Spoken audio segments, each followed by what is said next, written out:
तो ही मुझे दोस्त है पुराणो आफ्ताब भाऊ शेख ऐं मां हिते घिटीअ में गुज़रंदो आहियां सदाईं। रेडी मुंहिंजी साम्हूं बीठी आहे ऐं मूंखां बे पालक वठंदो आहे ऐं हाणे मां पैसा हुन खां वठां थो। वाह वठंदुसि न, दोस्ती यारी पंहिंजी जॻह ते आहे। हवा अधु किलो बे ऐं 3 पा पालक ॾींदीमांसि, 90 रुपया वरितामांसि। ॿियो भाऊ आफ्ताब ख़ैरु आहे? अॼु थोरी गर्मी अथई, गर्मी अथई थोरी न?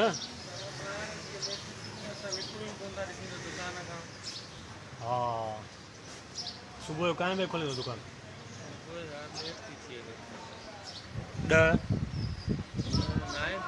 9 बजे 9 खां 9 खां माना रेस्ट बि कंदो आहे न, है न? अकेलो ॼणो माण्हू।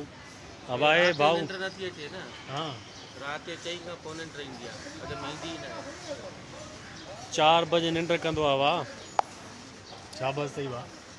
4 खां निंड में ईंदी आहे। हा पोइ जेके कल्ह लाड़काणे मां जो आया बे पालक त न खणी आया आहिनि न। महिमान किथे खणी ईंदई, मां वञा मतां वापसी करे वरी। भाऊ खणी आया आहिनि। हलो ठीकु आहे दोस्तो, बे पालक भाऊ आफ्ताब वरिता आहिनि। हिन किराने दुकानु आहे पंहिंजो गुलशन नदीर में, तो मां बि निकिरां पंहिंजो माल हलायां।